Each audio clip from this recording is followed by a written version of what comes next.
Saya itu mungkin orang tidak tahu, saya 20 tahun sebagai pengacara internasional. Itu pun semua by accident. Saya masuk fakultas hukum karena nggak masuk ITB. Oh, sebabnya Terpaksa. awalnya ITB Pak Hotman. Yes, Pengen semua ya? orang ingin Pengen jadi ya. kontraktor. Siapa yang nggak ingin jadi kontraktor? Masuklah ITB, di fakultas hukum. 2 kali saya masuk rumah sakit gara-gara stres. Jadi hukum itu nggak ada masa depan gitu, 2 kali. Tapi akhirnya saya lulus tercepat, langsung. Jadi OCK Ligis adalah pos 2 yang pertama. Malah jadi saingan gua di masa tua dia. Oh. Iya, OCK Ligis.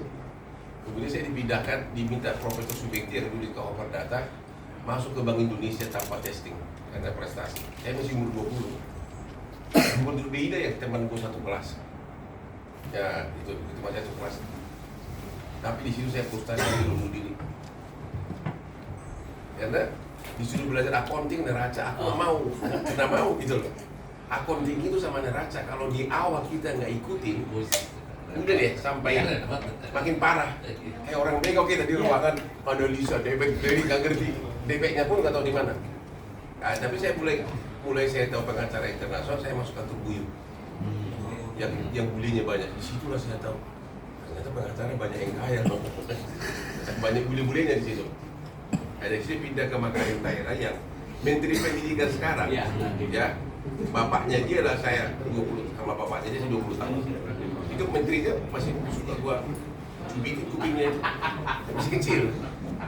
Itu menteri sekarang. 20 tahun sama bapaknya. Nah, dan kemudian 4 tahun saya di Australia di kantor pengacara yang pengacaranya 700 orang. Makanya juga dan memang duit itu di Jakarta. Jadi kalau jadi pengacara, lu jangan pindahin ternyata. Ya tapi kalau di Jakarta semua ya di daerah nggak ada Pak. Saya pengacara Prabowo 20 tahun lebih.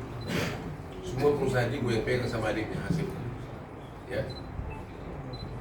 Hampir semua konglomerat gue yang pegang. Tapi itu 10 tahun saya di benar-benar kacungnya bule ya. Tahu nggak asisten?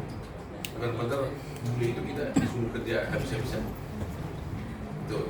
Jadi kalau saya disuruh begitu bangun ceramah bahasa Inggris dalam bahasa hukum saya bisa langsung. Sama sudah puluhan tahun. Jadi itu semua didapat. Bilang sama mahasiswa bukan tanpa perjuangan. Itu semua prosesnya panjang banget. 4 tahun saya di Australia pengacaranya 700 orang.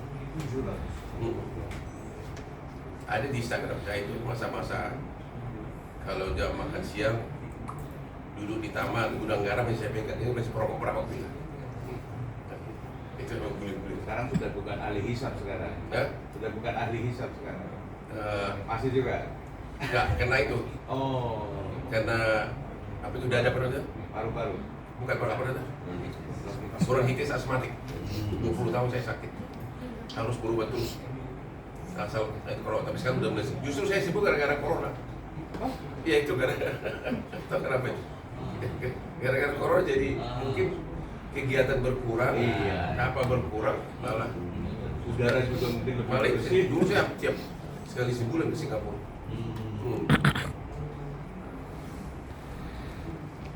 Jadi corona itu ada berkahnya ya. Ya artinya membuat lebih sehat katanya. Ada satu berkahnya yang merubah hidup saya. Saya nggak pernah kerja di kantor sekarang. Saya tiap pagi jam 4 udah bangun, udah renang. Iya, benar-benar. Jam 7 pegawai saya udah datang ke kolam renang di rumah saya, termasuk ini dia. Ya. Udah pada bawa gugatan. Jadi sambil saya renang, Pak, gimana gugatan situ? Ini renang lagi. Dan ternyata itu sangat efektif. Iya. Tidak perlu harus mandi dulu, harus pakai jas dulu. Ya. Saya bisa 2 jam selesai banyak kasus di kolam renang pagi-pagi. Ya memang benar, pikiran kita itu sangat encer pada saat di air. Prabowo juga bilang gitu. Itu Prabowo tiap pagi renang. Ternyata sangat encer. Coba bikin keputusan pada saat marah, pasti berantakan. Itu. Sudah sukses lah karena terlalu macet Sudirman, pindahlah saya ke ke ruko saya di Kelapa Gading. Di situ ada Kopi Joni. Ya, Kopi Joni. Itulah sejarahnya.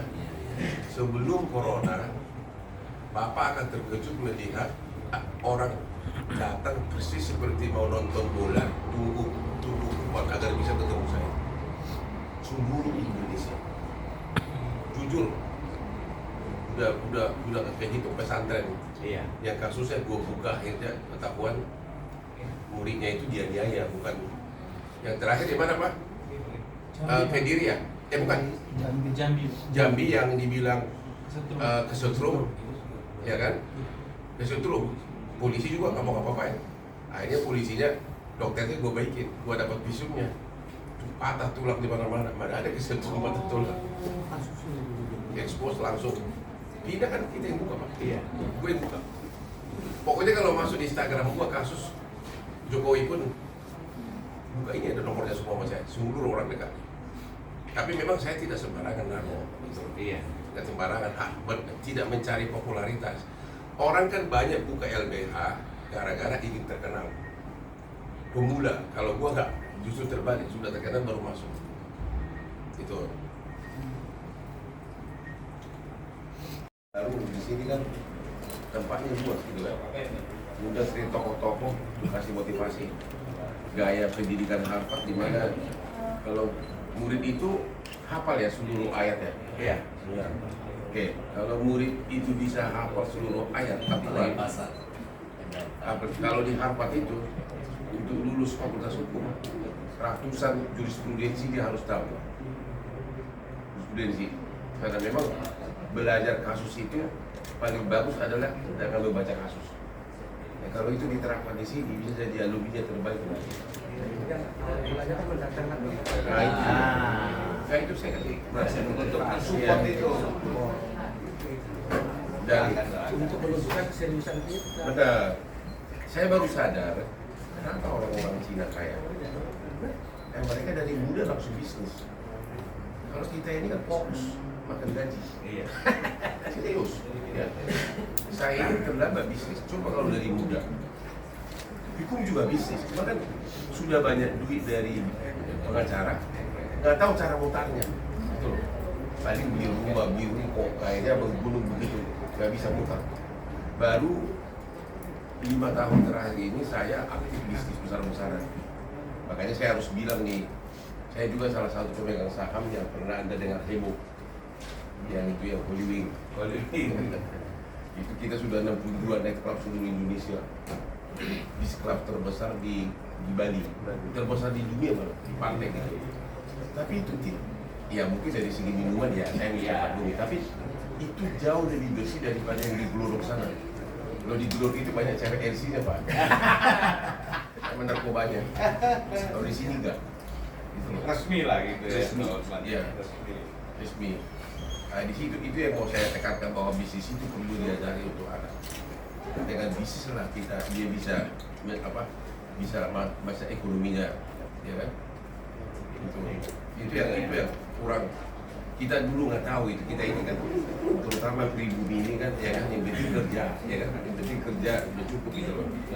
Ya kita punya bisnis itu nekot.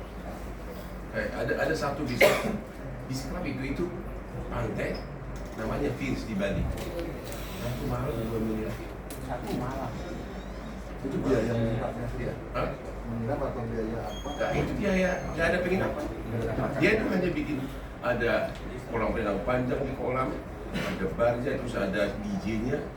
Bule-bule itu kan suka begitu dengan embusan angin, Iya. dansa-dansa di situ. Nggak ada pelanggaran lain ya, kecuali dari segi minuman ya, itu dari segi agama itu nggak boleh. Tapi Iya. turisnya nggak bisa dicegah minum. Ya, 2M semuanya. Ada ya, minuman ini, apalagi kalau Indonesia lebih itu lagi. Kalau dikasih kursi terhormat dia gengsi dia, pamer dia. Pamer dia bisa beli minuman yang 12 juta satu botol. Dia pamer dia. Iya. Itu. Nah itu mungkin itu yang selalu perlu diitukan sama generasi muda untuk berbisnis.